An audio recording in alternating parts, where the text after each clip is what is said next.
Welcome back, guys, to Sushi Squad 7461 Design Training. This week is class number 2, and our topic is construction methods. Yeah, so we're going to be talking about how you can build your robot. Um, so about us, a quick refresher. I'm Abi. I'm a senior at Nikola Tesla STEM High School in Redmond, Washington. I'm the captain of Team 7461, and I like to consume oranges. Guys, I'm Max. I'm a junior at Redmond High School. I'm the design lead of Team 7461, and I'm a pear enthusiast. Alright, But are we so, going to do this every time? that's a good We question. should. We Yeah, should. We should. we should change it up though. True. Let's do it. Alright, so first off, we're going to be talking about the different materials we see in FRC and what their different applications are. So, Let's do it. All right, just some general info. Um, Materials, there's a wide range of materials that you're going to encounter in FRC. And just know that different materials have different properties and therefore have different applications. Three materials we're going to focus on today are metals, plastics, and wood. yeah, so as you can see, we've got the metal and the wood represented here. Um, I don't know if that's. I think those are bricks, but we'll assume they're plastic for the sake of this. Epic, though. They're epic. All right. Let's start with metals, guys. Metals, there's a lot of metals that appear in FRC, but only like you're only going to probably use a couple. But the first one, 5052, this is aluminum 5052, by the way. It's a more malleable metal, and that's why it's mainly used in bent parts. So if you're, for example, if you buy a Vex Pro COTS bent gusset, then it's most likely made out of aluminum 5052. Aluminum 6061. This is another aluminum alloy. It has pretty optimal stiffness and strength, so that's why it's good for machining, and also it's generally what you use for on your robot. At least for us. 6063, aluminum 6063 is similar to 6061, but it's a little bit weaker in strength, and it sort of gums up when you're machining, so it's not as machinable. That's why we don't use it as much as 6061. And then the last one, the most common, is aluminum 7075.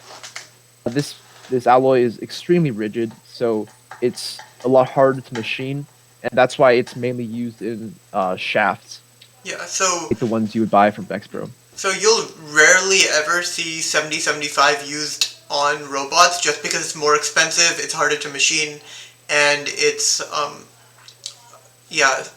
also just overkill for a lot of applications.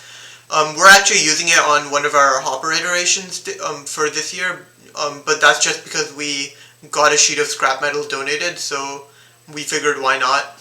Um, and also, just to mention, all of these numbers are just meaning the alloy. So basically, what an alloy of metal is you essentially take one metal, so it's mostly aluminum, and then mix in some other metals. And what that allows you to do is essentially get different types of properties in the metal. So for example, as an aluminum 5052 is a more malleable version because it's mixed in with more malleable materials. And similarly, what this can also do is, without getting too much into the chemistry of it, basically you've got, when you pack a metal with smaller atoms, what they do is they can essentially reinforce the metal, which is why 7075 and 6061 are really stiff, for example. And yeah, by varying these concentrations of different added metals, you can get different properties. So yeah, Right. Yeah. Another metal we want to talk about is steel. Steel isn't used as much as aluminum in FRC because it's a lot harder to machine, and also it's a lot heavier, so the application isn't as common. And it's only really used for sort of high load shafts. yeah. Other applications of steel that you might see include gears in gearboxes that are under heavy shock loads, or the stick I use for beating freshmen occasionally. That's a joke for the record. Please don't come after me. Um, and yeah, also other metals you might see, we didn't think to mention them because they're not that common, but you might occasionally see brass where people need to add weight. So, for example, I guess a classic example would be on a shaft, when you've got a shooter wheel, you might also put a flywheel on there, which is essentially a wheel that just stores kinetic energy. And so by making that out of brass, you get much heavier. It's much heavier, so it can store more energy. And so that's where you might see some applications of brass. And that's the only other metal I can really think of using. But yeah, there are probably a few others that teams have used occasionally. But yeah, for the most part, 99.9% of the stuff you're doing is in aluminum. And the occasionally you'll use steel shafts and gears. But yeah.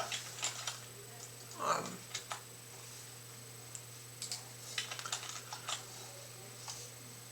Right. Moving on to plastics.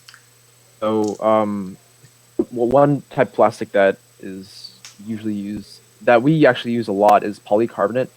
Um, Polycarbonate, some of its unique properties is that it's really flexible and impact resistant.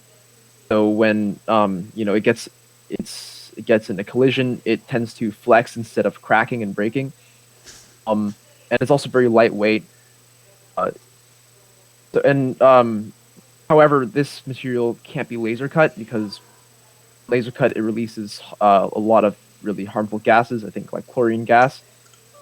Um, Also, one thing right, about and then polycarb, so when you're laser cutting it, so there are teams who do laser cut it because they've got the right ventilation and laser setup. But what happens is it also gums up the laser cutter's actual diode. So what happens is it essentially just over time just degrades the performance of the laser cutter, which is why you need a pretty good setup as well as a lot of knowledge of the equipment you're working with if you're going to attempt to laser cut it. However, the best way to cut it, in my opinion at least, is that's a just good a point. CNC router because you're also going to get cleaner edges that way. And so yeah, back to Delrin. Cool. Yeah, Delrin, it's another plastic compound. It's a lot more rigid than polycarbonate, and it's also slippery. So, for example, we use it for a lot of like spacers, and in addition to like a slider on our off-season 2019 bot. Those are made out of Delrin. We also use them for a lot of gussets because of how rigid they are. Um, and they're in, for at least for our setup, as Avi pointed out, it depends on the setup. But it's very safe to laser cut. It doesn't produce as many toxic fumes. And Uh, then yeah, moving on, acrylic. Acrylic, it's very brittle, and the only application that we really thought of was a sponsor appreciation flag. yeah, This is yes, very important. Got to keep the yeah, sponsors um, appreciated. yeah. Acrylic's very much an arts and crafts type material, and please, please, please, acrylic also goes by the name of plexiglass, but please never confuse this with polycarbonate. Acrylic is just infinitely worse in so many ways, and it will break and you will cry, Will and not end. it will not be fun. So, also, a couple other things. So, somebody asked in chat, how thick do Delrin brackets have to be the same strength as aluminum? So, while they're different materials, so they're going to fundamentally have different properties, so that's beyond the scope of this and takes a good understanding of material science. But the gist of it is, generally, if you're using Delrin gussets, what we do is we use Delrin in place of 1/8 inch thick aluminum. So we use 1/4 inch Delrin. And or for gearboxes, we'll use 1/4 inch Delrin where we'd usually use 1/4 inch pocketed aluminum, but we won't pocket it. So, by the way, pocketing for anyone who's new just means cutting lightning patterns into the which just removes material to make it lighter. And As somebody also mentioned in the chat, Delrin fumes are still not great for you. It's safe to laser cut, but please make sure you have adequate ventilation. Please do not laser cut Delrin at 1 a.m. when your team needs a part that somebody lost and needs to be cut ASAP. Please do not gas your teammates. They will not like you for it. Even though it isn't as harmful, it's still not advisable to breathe in the fumes. Okay, so also just in general for laser cutting, we'll probably talk a bit more about manufacturing later, but always have good ventilation. This is something we learned the hard way multiple times with different materials, and yeah. Also,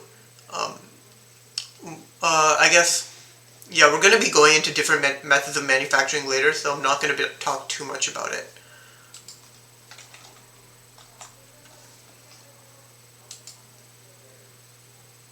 Cool. All right, yeah, that brings us to wood. This is the last material we're kind of gonna talk about today. But wood, it's super cheap and it's really easy to find. You can kind of get it at any Home Depot, at any kind of hardware store. They usually sell wood, and it comes in all different sizes and thicknesses, which makes it really, really great to for prototyping. You can get really fast and numerous iterations because of its just how cost effective it is, and how easy it is to cut.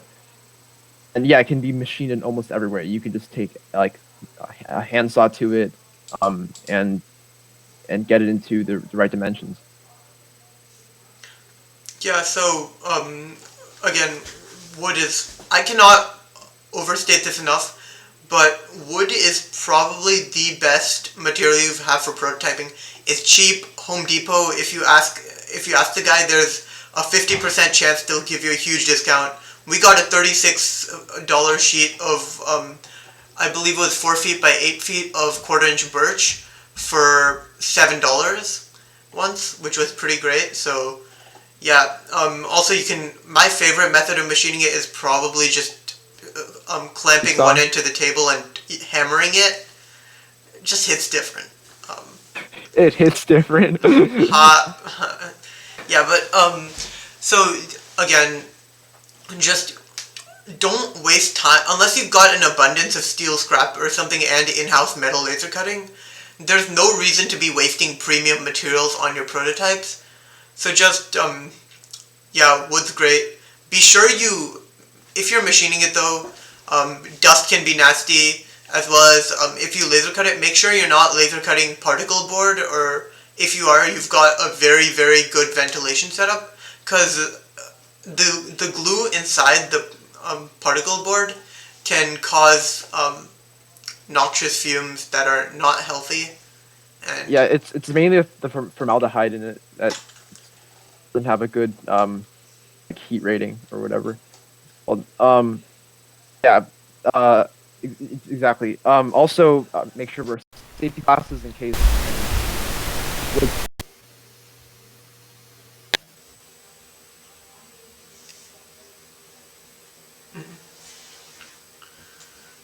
yeah. Okay.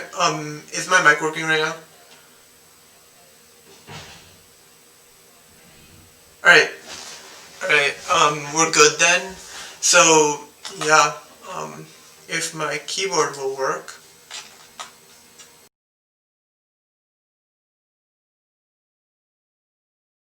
Alright, so for everyone in the chat, okay, so for everyone in the chat, what happened was we had some streaming issues because someone else in my household was streaming something as well.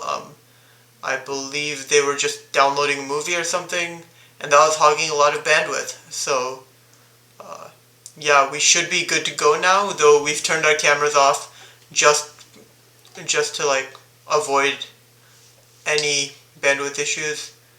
And yeah. All right, let's start back at Fasteners. Sorry, guys. All right. Next on our list is Fasteners. Let's get right into it.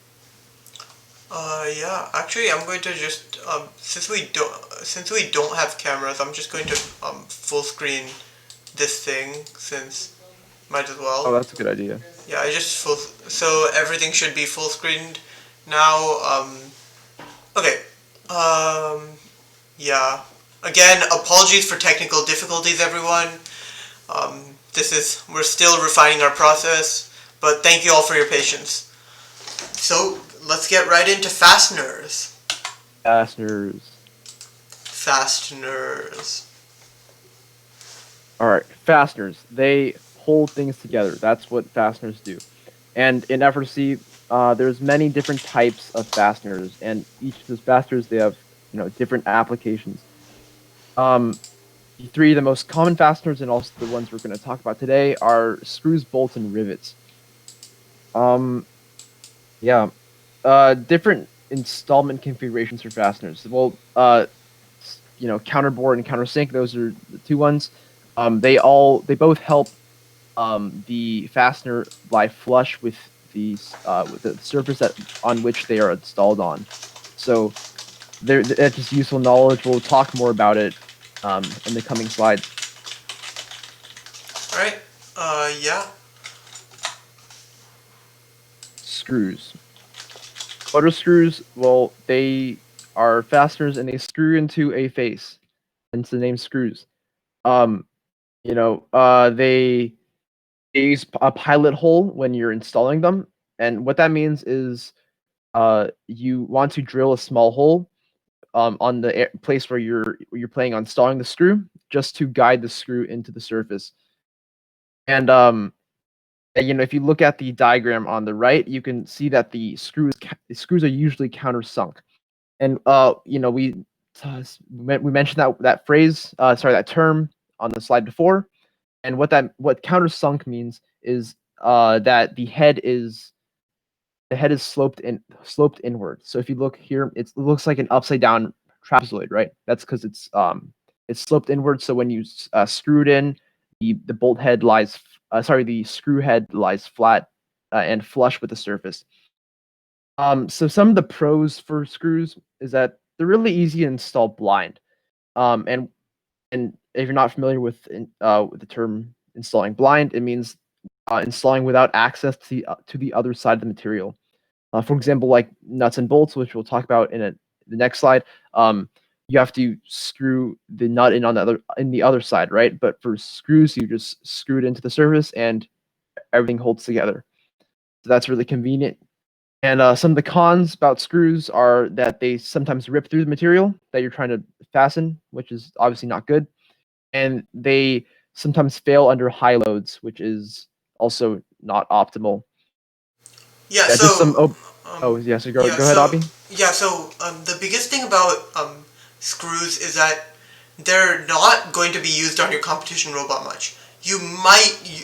Actually, I hazard a guess that you will, or at least you should not be using screws on your competition robot. They're mostly for bad, not bad, low fidelity 2x4 prototypes and stuff when you're testing early season, because they're a really quick way of aligning things. Just drill a small pilot hole to align and then just screw the screw in.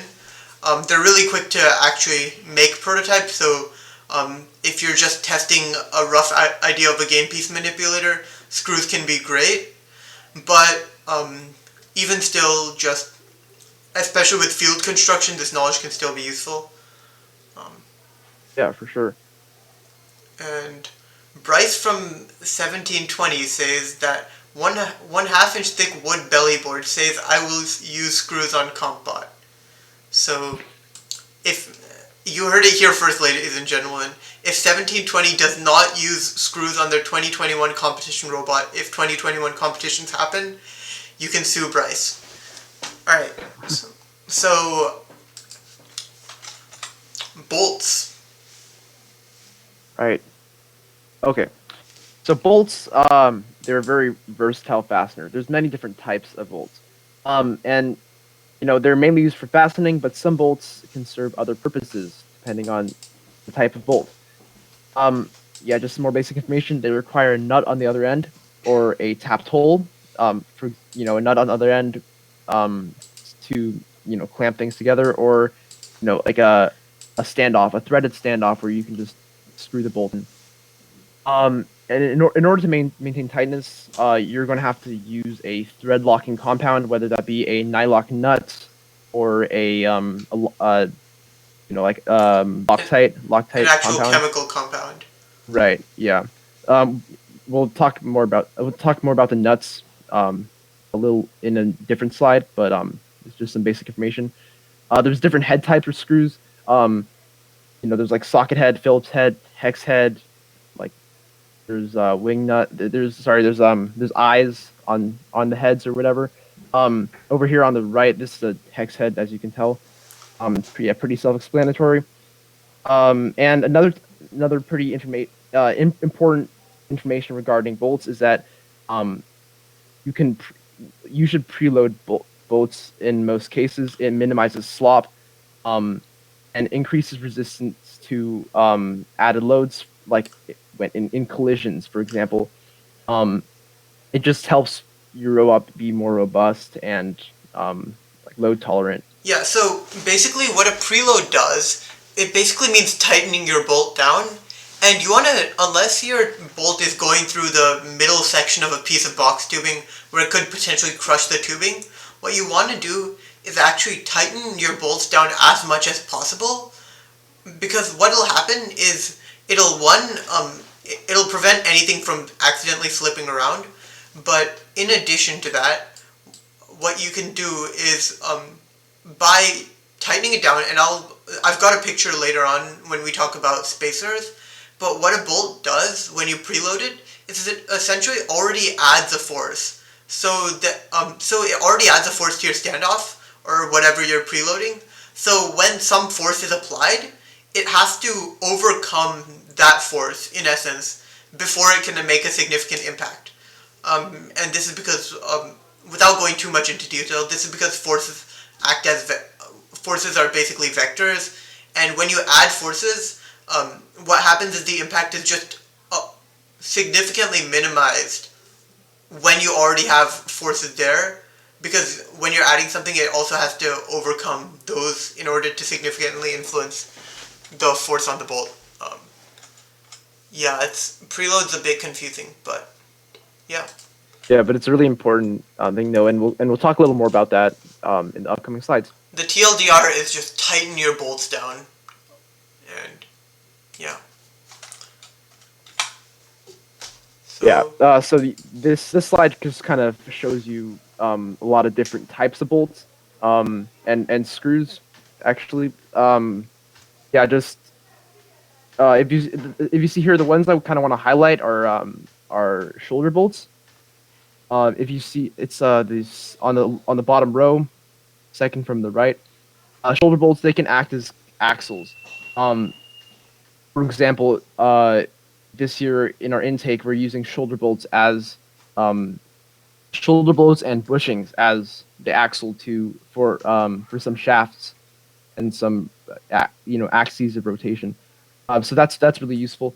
And in addition to that, um, like the eye bolts here, they can be attachment points for rope or uh, tubing or something like that.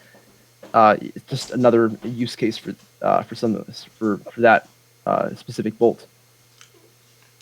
yeah, so as somebody pointed out in chat, the term screw, bolt, and Rivet. not rivet, there's another term for them. Well, screws and bolts are not the same thing. So I guess bolts commonly refers to machine screws, and I believe there's a technical difference between the two. But for all FRC purposes, machine screws and bolts are interchangeable. But what screws are, as we mentioned on our last slide, they've got these sort of tapered threads which actually dig into a material.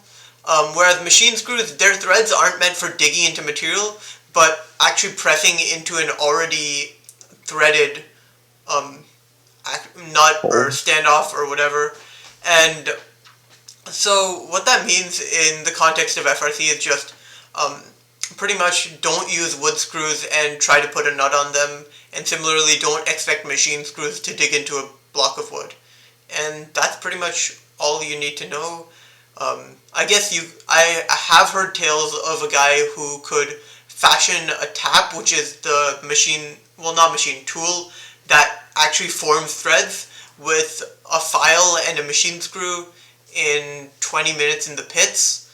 But yeah, in general, without modifications and probably a lot of jank, don't expect machine screws to behave like wood screws. Yeah, nut types. Yeah. And similarly, how there's a lot of types of screws, there's also a lot of types of nuts. Um, nuts we're probably not going to get into the much detail about the different types of nuts, but the main ones you want to know are like the nylock. Nylocks, they prevent the nuts from coming loose as easily, so they're especially useful when don't want something breaking on your robot in the middle of the match because a screw comes out. Um, Another one that you might want to use is our wing nuts. They're really easy to tighten by hand and untighten by hand, so they're usually really accessible and can use for all sorts of like things like bumpers or stuff where you don't need to or where you want to you make them easy to remove in some cases. Yeah, so wing nuts are really great for prototyping because you're often throwing things together and taking them apart really quickly. Um, just so, just to clarify, so a nylock nut or nylon insert nut basically has a ring of nylon inside, which essentially applies resistance to the screw and prevents it from coming out unless a force is actually applied, because it acts sort of like a friction pad almost. And you can also get nylon patch screws, which are really useful if you can't actually have whichever hole you're threading into. Um, you can actually have a nylon insert or chemical thread locker, which is essentially just a chemical you apply to your screws to have it stay in. It activates in the absence of the presence of oxygen. Um, Word of warning though, don't use thread locker in the presence of polycarbonate or just in plastics in general unless it's specifically plastic safe thread locker, because it can cause plastic to fracture, which is not fun. Yeah. Rivets. Rivets. Yeah, rivets are another type of fastener. There's a cool little GIF on the right hand of the screen that kind of shows how they work. GIF. Um, is it GIF or GIF? What? That is GIF. But anyways, okay. So they you insert the rivet into a hole and then use a rivet tool, whether that be a rivet like a hand riveter or a rivet gun, and use the tool on the rivet. And what that does is it pulls the pin up, deforming the end of the rivet, and clamping down on the plate. Then the rivet shaft breaks away, and what you have is a hopefully clean rivet. Some of the pros of rivets, right, is that they can be installed blind. Um, However, they do need clearance on the other side in order to be installed because you have to stick like a head in, and and that's kind of how the rivet functions.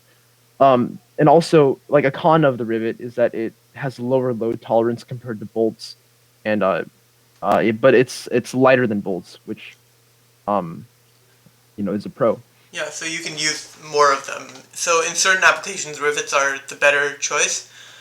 And um, yeah,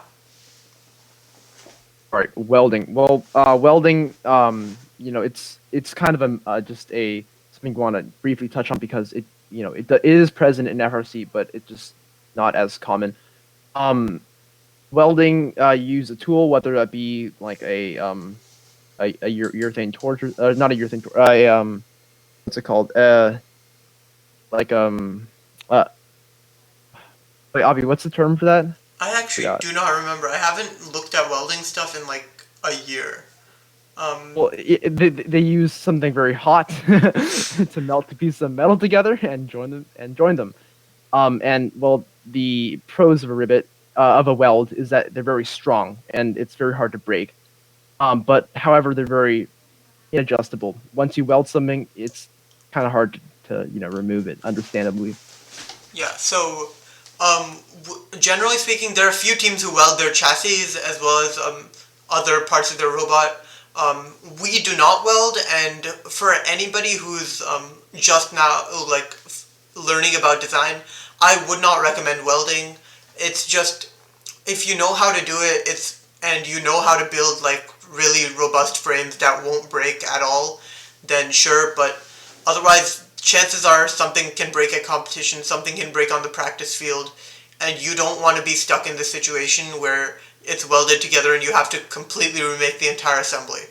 So, yeah, we don't recommend using welds for that reason, because again, just if you take nothing else away from this like entire series, it's just that if you're doing something, you're not going to do it right the first time unless you've got more experience than someone watching the series would have.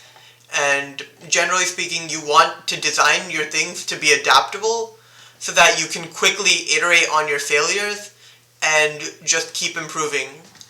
So, in essence, it's kind of like you're not going to get, I guess the best metaphor for this is like that tinfoil ball challenge, where you're not going to get the perfect ball the first time around, but you just keep on compressing it, keep on refining it, and eventually it comes out shiny. Um, so, yeah. Your robot is a tinfoil ball on BuzzFeed video. Dang, that's a good metaphor. Thank you. So applications. So I'm really excited because I like loads, but so there are a couple of different types of loads that you're going to encounter in, well, any sort of engineering problem. So you've got unloaded right here. Then tension loads, which is essentially pulling something apart. Think like you grab both ends of it and pull as hard as you can. Compression loads are the opposite of tension loads. You just push in. Bending loads are where, as you can see, you just bend it. Sort of self-explanatory. Shear loads are where you either have two parts coming apart. So like in this example, you've got these two cylinders that appear to have been one cylinder.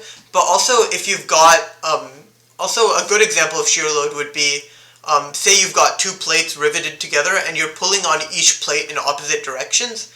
That's a shear load because both plates are forcing in opposite directions. So you've got torsion loads, which are essentially where you take something and twist it. So I guess a good example would be just, I don't know, what do you, like if you're twisting up a rope or something. And then yeah, you can have combinations of these loads, which can result in messy things if you don't use the right fastener for the load. So what we recommend and what generally people should do is use bolts in tension loading cases and rivets in shear loading cases. Usually, so bolts are stronger, and better in high load shear applications. But because rivets are lighter, you can use more of them for the same weight. So you'll often get a stronger connection with rivets that's still lighter, just because you can use more of them in shear loads. But rivets aren't great under tension loads because if we go back to the slide, so as you can see, this little bulb thing can deform again and pull out, whereas it's much harder for this to break under shear load. So yeah, that's why you should use bolts in tension loading cases, rivets in shear loading cases. Screws are only really good when only one side ever has clearance. So I take what I said. Actually, I don't take what I said back because a bumper is technically not part of your robot as per the rule manual. But you can use wood screws on things like your bumpers, where you're screwing your bumper bracket into the wooden frame, and those are pretty much the only place you should be using wood screws on your robot. And if you've got bending or shear loads, you want to preload your bolts, because again, that just adds strength.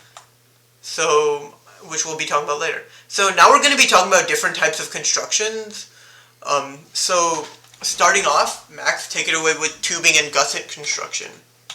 Yeah, tube and gusset construction. Well, just some general information for people who are new to design, right? A box tube, what is it? It's a hollow rectangular aluminum extrusion. Um, so it's just basically a hollow like 2x1 of aluminum or 1x1 by aluminum or something like that. But we usually use 2x1 or 1x1. There's other tubes and extrusions that exist out there. We'll have a slide on that. And what the box tube does, it provides most of the structural rigidity to this design style, to this construction style. Um, and usually teams hole pattern their tubes so that it's easily adaptable. We do that as well. Um, So just to clarify, what that means is we drill holes every 1 inch on our tubing in a specific pattern so that we've got a standardized mounting interface. So if we build an arm, for example, and say part of the pivot doesn't work out, then we can just isolate that part, um, remove the plate, redesign the plate, and add it to the same tubing without remachining the entire tube, which saves us a lot of time in assembly. for sure. Yeah, and then a gusset, just a plate fastened to two structures, and the gusset joins them together. So usually these gussets are fastened with rivets or bolts. Um, and if you look on the right, this is the Frankenframe 500. It's a VersaFrame sort of demo project. Um, yeah, and the VersaFrame, it's a great COT system provided by VexPro. You guys should check it out. It's super adaptable. They have a pre-machined hole pattern on all of their 1 inch faces on their 2x1 and 1x1, which makes it really easy to attach their COTS VersaFrame gussets, which also have pre-machined holes on them. It's just a super affordable and accessible option for rookie teams. We used it a lot on our Or first year. or just for any team without precision machining. Yeah, sorry, yeah, you're right. And they have not in addition to different angled gussets, they also have. If you look, there's a bearing mount gusset. It's allows for really easy and adjustable bearing mounts. Really great. Yeah, so the VersaFrame system is really powerful for teams who don't have that precision machining. They don't have. We have a sponsor to knock out our hole patterns for us, but even then, when our sponsor is busy, we'll order VersaFrame and just use that. But because it comes pre-hole patterned, it already has that standard mounting interface. And if you look closely, you can see on this 2 inch face, it's got lines. So even though the 2 inch face doesn't come pre-patterned, they've got alignment lines. So you can easily drill holes on those lines to mount stuff to. So in general, it's just an amazing system of a bunch of different parts that can all be put together without a lot of precision machining. So if that sounds like, so somebody asked what is this specifically used for? So again, so this is all used for building the frames of robots. So pretty much all of the physical systems are built using this style of construction, and we're going to be talking about a couple other construction styles as well. But the idea is you build most of your frame with these 1x1 or 2x1 tubes and connect it with these gussets. So it's kind of just a way of doing things, and this is a very great way to do it if you don't have the ability to make your own gussets in-house. So if you don't have the ability to, say, manufacture this thing really quickly, like this 45-degree gusset, you can just order one from VexPro. It'll ship in a couple days, and yeah. Yeah. Um, Yeah, just to add on, the lines that Avi previously mentioned, they're etched in at half inch, 1 inch, and sorry, quarter inch, half inch, and no, half inch. no, sorry, no, yeah, you're right, half inch. Yeah, sorry, half inch, 1 inch, and 1.5 inches. So then they interface really well with all the Versa gussets. Um, so the whole package is just really powerful, as Avi said. Yeah. So usage. Right. Yeah. The usage of ribbon gusset. Well, let's start with the pros. The pros are that it provides really versatile mounting solutions. If you look on the image on the right, this is Citrus Circus FRC 1678. Their 2019 robot.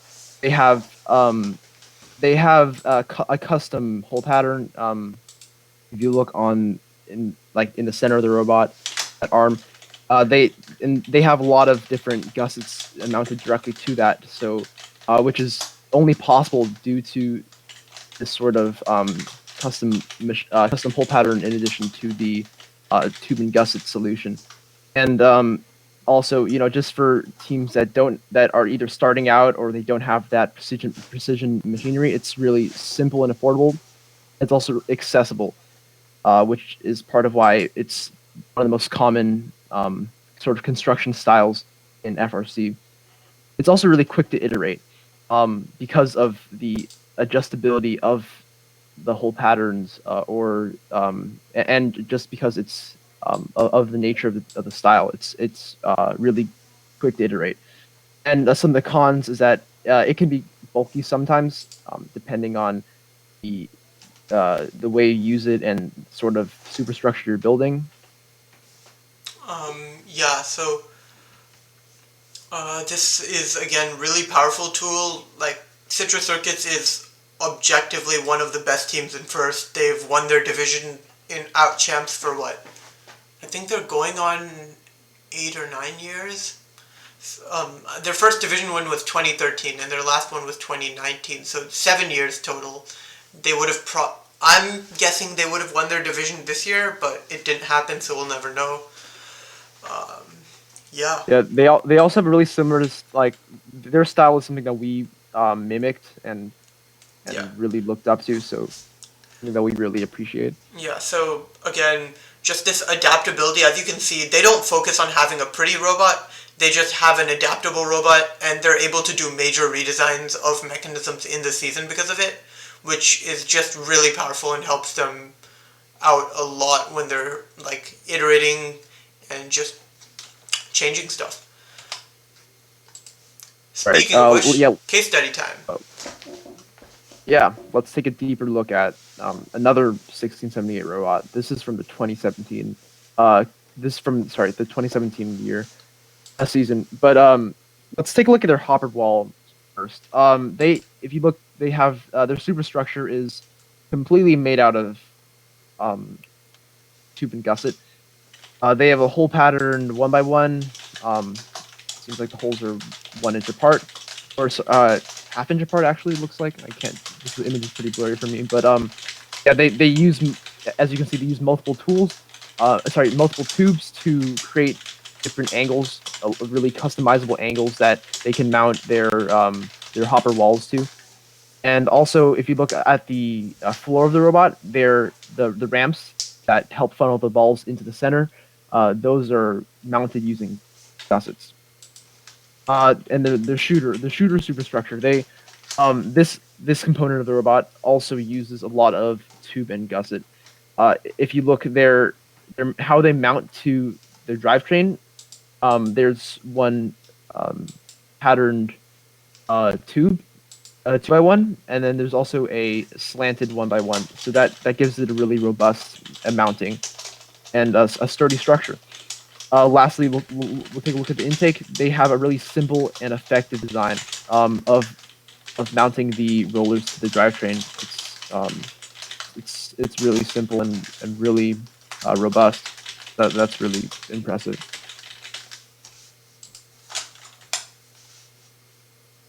Another team that loves using tube and gusset is 4414, which is High Tide. They they use tube and gusset extensively on almost every year of the robot. But some points of interest that we want to look at is the hopper shooter and intake on their 2019 or the 2019 and 2020 robot. Actually, no, sorry, that's their 2020 robot. Sorry. If you look at their hopper, right, on the bottom image, they have a lot of tube and gusset. The side rollers are all mounted using gusset, and then the tube makes up this really robust superstructure that everything else mounts to. Really well integrated, by the way. Wow. And then the shooter on the left, sorry, on the right, the shooter tower, that's also um, heavily uses tube and gusset. A lot of their like their hood, their mounts the drivetrain, it's all reinforced with a lot of tube that's held together by gussets. Uh, your intake also tube and gusset. Um, yeah, just a really simple and robust intake. Yeah, And so the re- you yeah, can't sorry, see go it ahead, Avi. that clearly, but they actually use a piece of box tubing right here for their main intake pivot.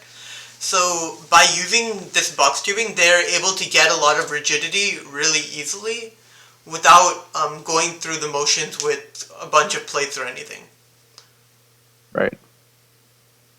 Yeah, so, um, alright, so, next up. All right. Yeah. So, just some tips about what the best practices for tube and gusset are. Some general things. For applications, that require a certain degree of precision, gussets they tend to be a lot faster to both manufacture and iterate. So, what that means is that, like for example, holes for bearings. If you machine them on gussets, like machine a very precise hole for bearing on a gusset, it's and then the hole that you machine on the 2x1 or the whatever surface you're mounting to is a clearance hole. Then it's really easy to sort of adjust that hole just purely by adjusting the gusset. Um, yeah, so that's just a very example of how um, of a good practice when you're using tube and gusset. Um, Actually, if you remember on the first slide when we looked at the VersaFrame thing, the VersaFrame actually has a built-in um, bearing mount. It's like a face bearing gusset, and that's like in that case, the the gusset would be the mount for the bearing, and it's just really fast to iterate because gussets are a lot easier to machine than tubes.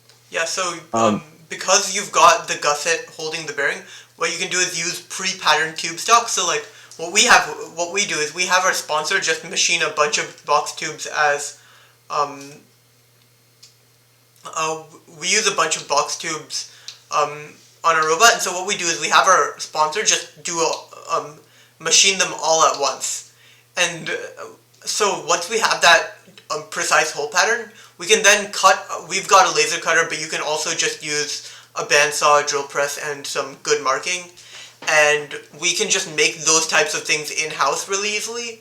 Um, but because which allows us to iterate a lot faster because we can drill a clearance hole for a bearing, but we can't say drill a precise bearing hole and have the exact right center. But since we've got those precise mounting features, those holes, if we drill a clearance hole, then we can use a precise gusset on top of that, which allows us to have precise bearing spacing at the end of the day. right. It just speeds up a lot of the manufacturing time. Yeah, so Oh yes, yes. Then just if you're a new team or someone who doesn't have access to precision machining, that means that you don't get the privilege of having like custom hole patterns. And so the workaround for that is just using burst frame, as we said before. Burst frame, it's super easy. They have the etched lines. They have the hole pattern on the 1x1 on the 1 inch side. It really helps get you guys the precision you need, even if you don't have machining to do it.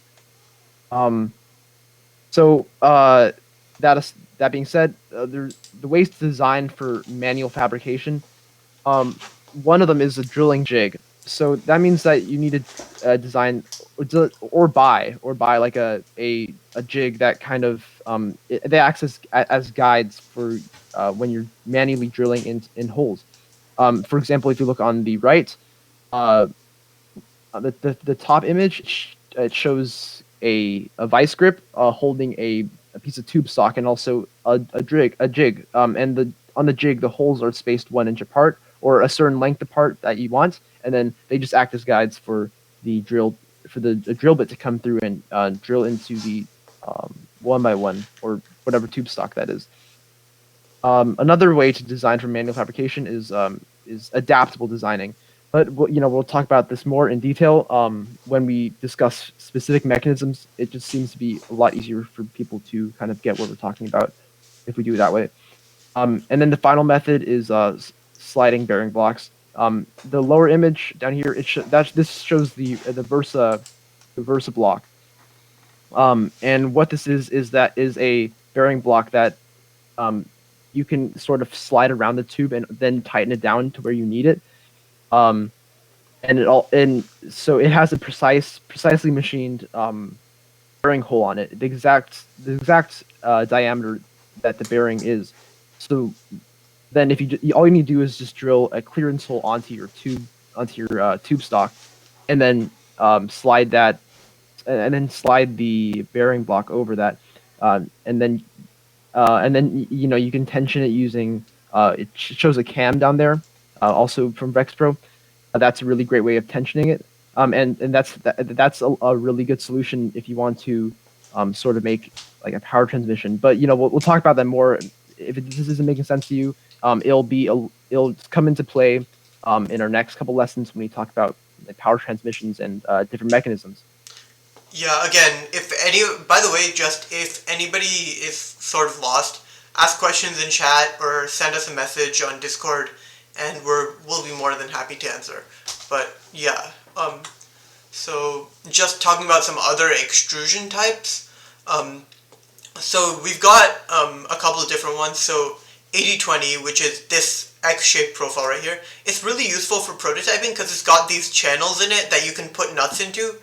And what that allows you to do is essentially just slide stuff around and adjust stuff really easily. But because of this profile, it doesn't handle torsion loads really well. The structures aren't really super stable either. And it's just really heavy for its strength.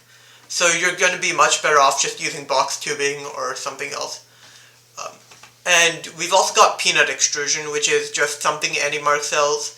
I've seen it used like once. Somebody used it for a standoff. I'm sure there are uses. They're just not very common in FRC. You've got C-channel, which is down here. It's basically box tubing with one face cut out. It's pretty much just weaker box tubing. And it's got a few niche uses, but for the most part, just stick to box tubing. And cut clearance holes where you need it. You'll thank us later. And finally, angle extrusion, which is this 90-degree profile, which is pretty useful when you're trying to mount plates to other plates. But again, somewhat of a niche thing. You shouldn't be using too much of it on your robot. Alright, so bent sheet metal construction. This is where it gets fun. So, general information about bent sheet metal. Think about bent sheet metal as in the context of those little cubes used to get in geometry class, where you had a paper cutout that you then fold up to get a cube. So it's kind of like origami in a way. You've got your flat pattern, and by folding it, you can essentially build up this cube. And so similarly, with metal, what you do is you bend up this sheet metal net, and what it does is by bending it in certain areas and certain angles, you can get these really nice three-dimensional structures. So yeah, sheet metal is pretty much just taking a flat sheet of metal and using a 20-ton sheet metal brake to bend it. So a bit about the bends, and you don't need to know too much about the specifics unless you're going to actually be using a lot of sheet metal. But when you bend it, you essentially stretch the outside of the bend and compress the inside of the bend, because the distance out here has to be longer than the distance in here, right? Since there's a thickness, and both of these are circles, yada yada yada. So, yeah, when you pull this apart and compress this, there's actually a line in here called the neutral axis, which stays the same length before and after the bend. So it's this flat length, but when you bend it, the neutral axis is the place where that flat length stays the flat length. So, and that's called the neutral axis, And then there's this thing called the K factor. You'll have to talk to your specific metal sponsor about, or whoever is bending this for you about it. But what it is essentially the ratio of the distance from the neutral axis from the inside edge of the metal to the thickness of the metal. So this small t value divided by this big t value. And again, bends are just using essentially how bends work. And actually, we're going to go into this in a bit more detail in a second, but how bends work is they essentially take a really, really high-powered press and just press it down and compress the thing. You can also use little tabs. I actually forgot to put a visual in, but you can use little tabs and little slots on pieces of metal to align them properly before you rivet them together. So, actually, we've got a video on sheet metal fabrication. So, starting off, and then we're going to have a video on CNC routing just for everyone's benefit, but here we go. This is from Team 148, the Robo Wranglers, and yeah. Robo Wranglers of Greenville, Texas, and the Thunder Chickens of Sterling Heights, Michigan have something in common. Their robots are well known within FIRST for their distinctive look. This look comes from their almost exclusive sheet metal construction. Today on How It's Made, we're going to learn how this sheet metal is fabricated. Obby, it's a little quiet. After the team has finished their brainstorming and has made prototypes of their major concepts, I can't change it, sorry. Begins work. Oh, okay, never mind. It was just me. Robot just down to the smallest detail. Using the sheet metal features found in the 3D modeling program SolidWorks, each part is drawn as it will appear on the final robot. These parts are then flattened into flat pieces, which are sent to the sheet metal shop for production. Though the sheet metal shop is a CAD to master facility that directly imports the CAD models for production, drawings need to be done to show the brake operators how to bend the parts. Let's step inside the Innovation First International Fabrication House, Metal Solutions. Flat patterns of parts are imported so they can be programmed for production on the CNC laser cutter or turret punch. Every part starts as part of a 4x8 sheet of material. Typically, the Robo Wrangler and Thunder Chicken parts are made out of Lexan or aluminum. The laser cutter and turret punch has a material loader. It can hold enough material such that the machine can run for almost 60 hours without any human intervention. Flat sheets go in, finished parts come out. Here you can see the laser cutter cutting the outline of a part that will appear on the 2010 Robo Wrangler robot.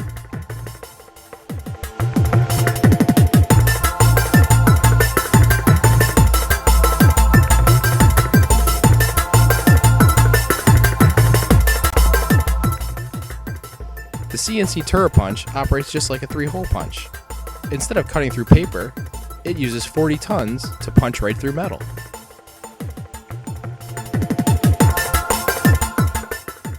Here, you see the metal slugs that are punched out the bottom by the turret punch. These are dumped into a bin and then set off to the scrapyard for recycling. Flat parts are still held in place on the sheet by something called shaker tabs. The parts need to be removed from the sheet before they can be bent. These shaker tabs, however, will leave burrs on the part that need to be removed. Here you see one of the deburr guys grinding off the shaker tabs.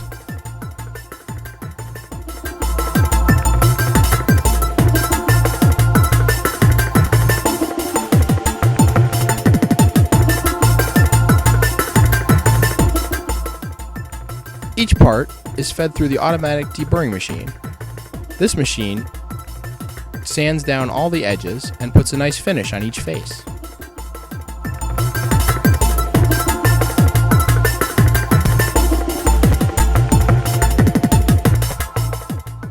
After being deburred, the parts go off to the brakes where they'll be bent into shape. Here you see the top and bottom die of a brake. To begin with, the operator takes the flat part and the drawing and has to program the CNC brake.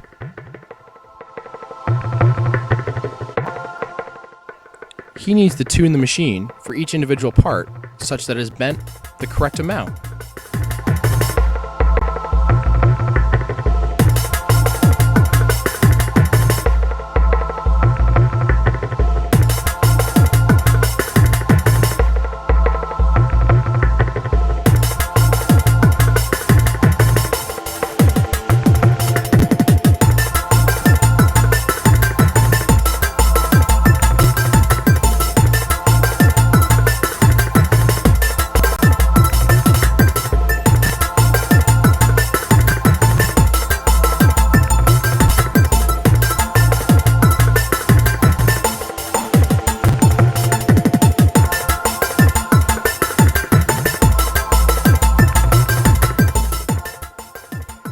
Tuning the machine to get the parts just right takes a large amount of skill.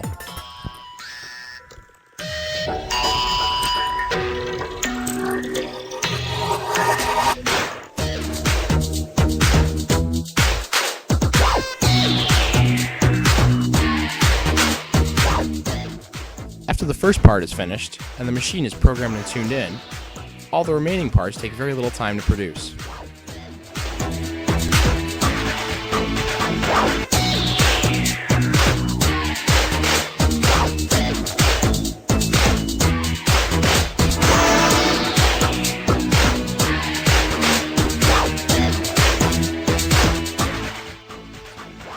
Once the parts are finished being bent, threaded inserts are pressed into them.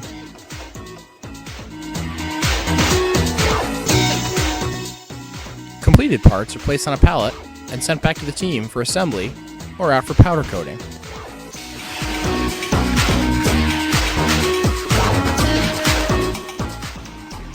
Thanks for joining us today on How It's Made. Tune in next time to find out how the Simbots make a pick list.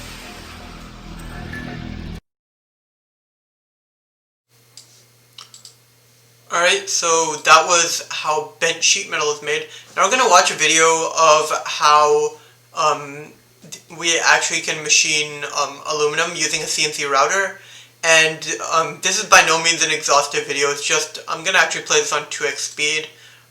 But this should just give you an intuition of how aluminum is cut without laser cutting. So what this is a spinning tool that spins really fast and cuts out pockets of aluminum. So just watching this.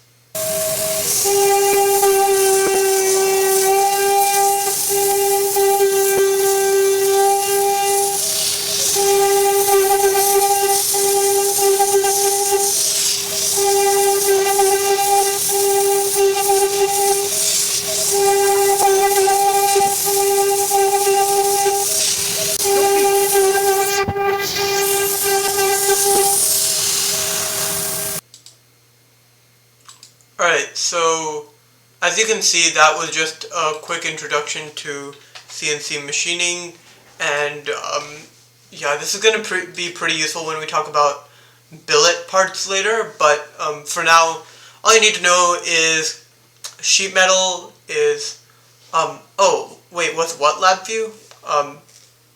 Somebody asked if something was LabVIEW. I think what we were looking at earlier was the CNC router, and it's got its own proprietary software that they use to run it, so I do not believe it is LabVIEW.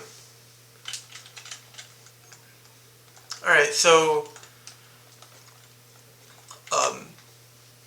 moving on, so usage of sheet metal is, bent sheet metal construction is, well, it can form strong and durable parts, it's got versatile mounting angles, and you can create complex structures easily, but cons are it's very resource intensive, and it got long fabrication times. So these are a couple of different applications. So you've got simple plates, which have got these little bent flanges to rivet to other plates. You've got this extrusion replacement, which we'll talk about a bit more later, but essentially means you're taking sheet metal and trying to replace some form of extrusion. And finally, you've got these self-reinforcing interlocking structures, which are really complicated and take a lot of machine time. So the cons are it's really resource intensive and it's got long fabrication times. So I guess, unless you've got a rapid turnaround bent sheet metal sponsor, it's usually not a good idea to have more than one or two bent sheet parts on your robot, just because unless you have the ability to do it in-house or have a really fast sponsor, you're essentially just going to have issues with, getting your parts on time.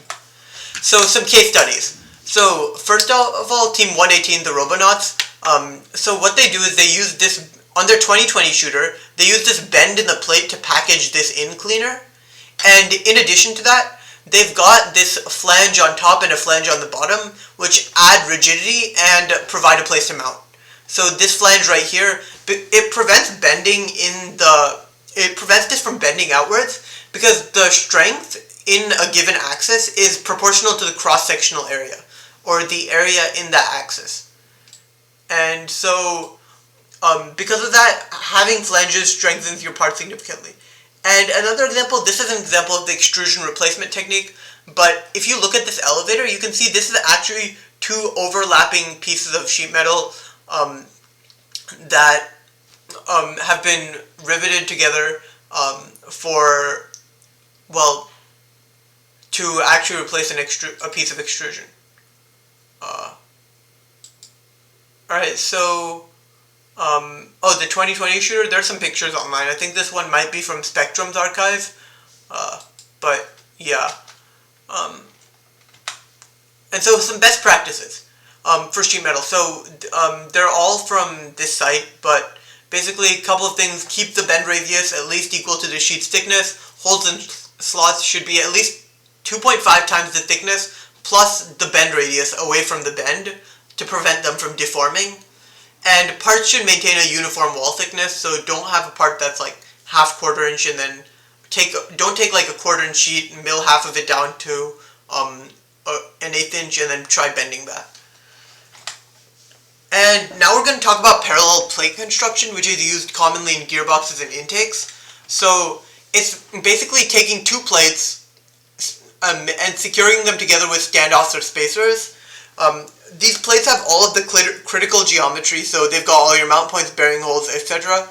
And standoffs / spacers hold the plates together and add rigidity. So for example, in this intake, you've got these, if you can see that you've got this 1x1 sort of functioning as a standoff, and you've got little 3D printed components here holding it, as well as standoffs holding these two plates together. In this shooter, the Gray T shooter from 2020, you've got these standoffs across that hold it together.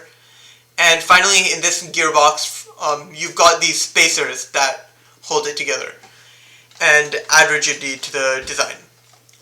So the usage of this, so you've got the pros of this are you've got a lower part count because you've just got plates instead of a bunch of pieces of box tubing.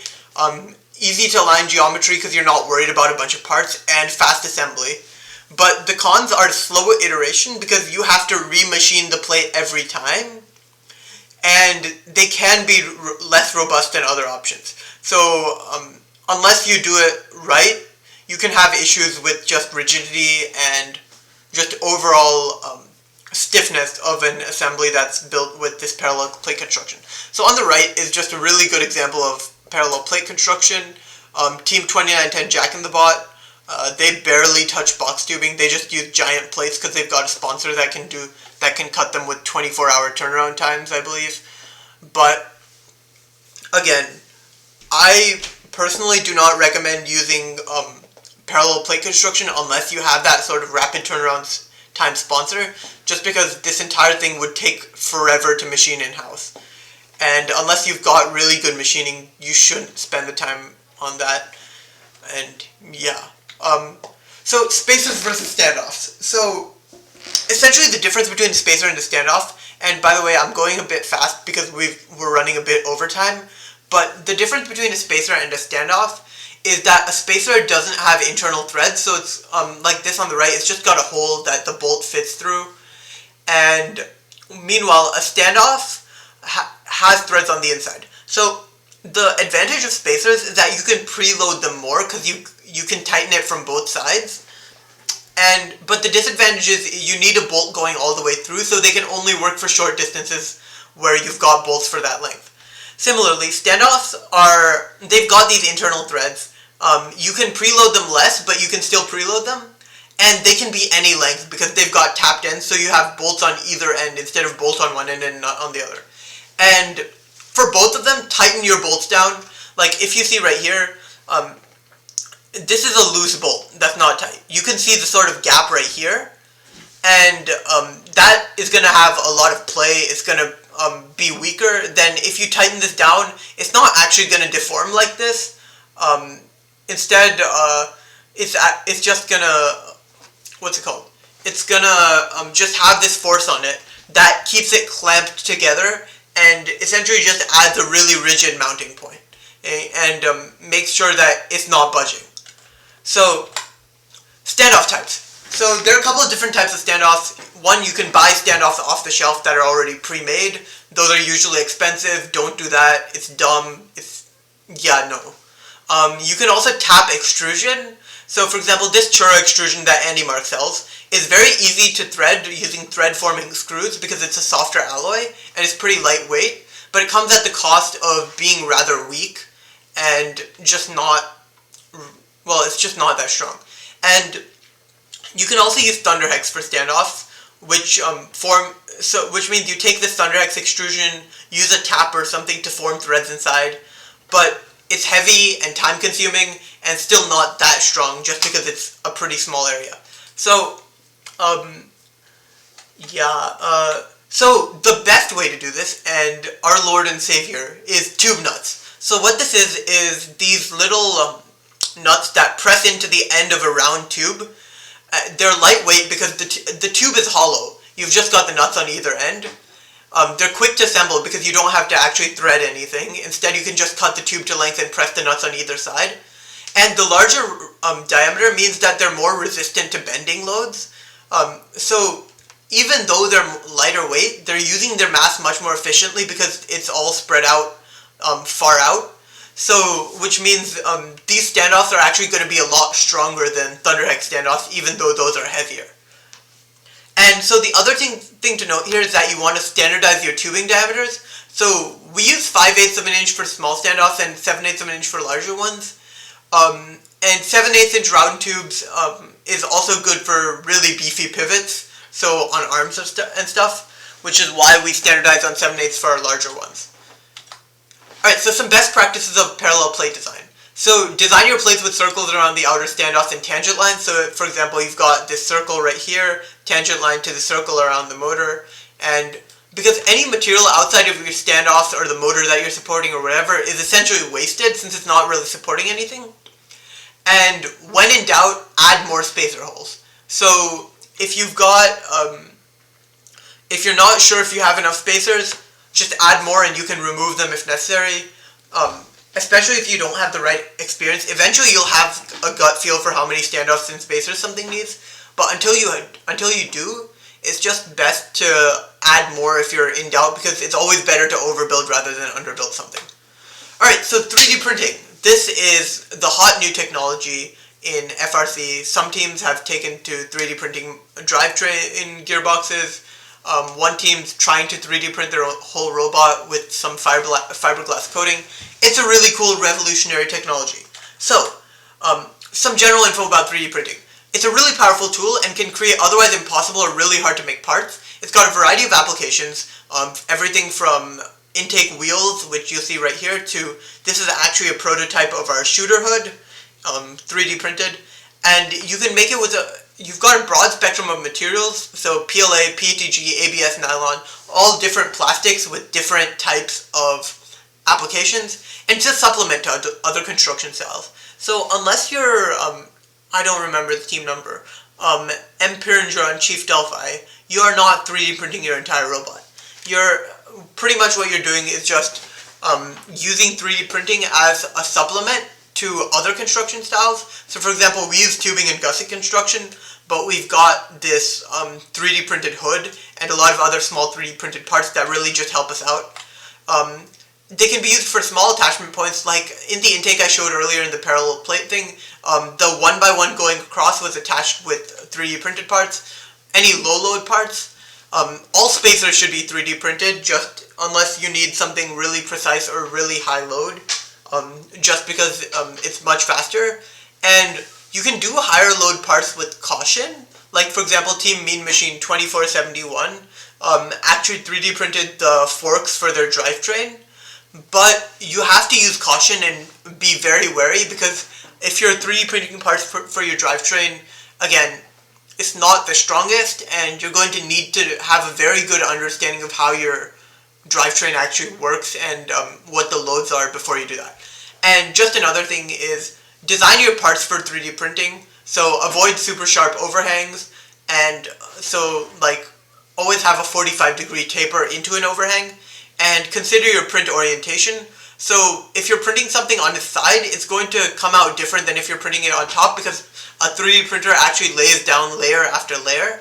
So you want to design it such that when you print it, the way is not going to fail along layer lines. So the loads that it that are being applied to it aren't going to be applied such that it actually shears, because two different layers kind of just break apart. Alright, so billet construction. So this is just, I guess, 3D blocks of metal machined down using the CNC process we saw earlier. And these just use a CNC machine to refine a chunk of material into a complex part. So, for example, these are some bearing blocks for Team 1323 Madtown Robotics, their 2019 elevator. And so what these are, as you can see, you've got these, they're machined in multiple operations. So you've got one side, you've got this side being cut out, and then you've got a separate operation to drill these holes.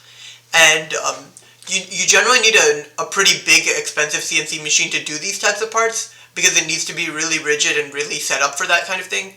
But some of the pros of this are your parts can be very compact, intricate, and robust. But the cons of this are it's expensive. If you've got a sponsor who's doing it, it can take a while to do.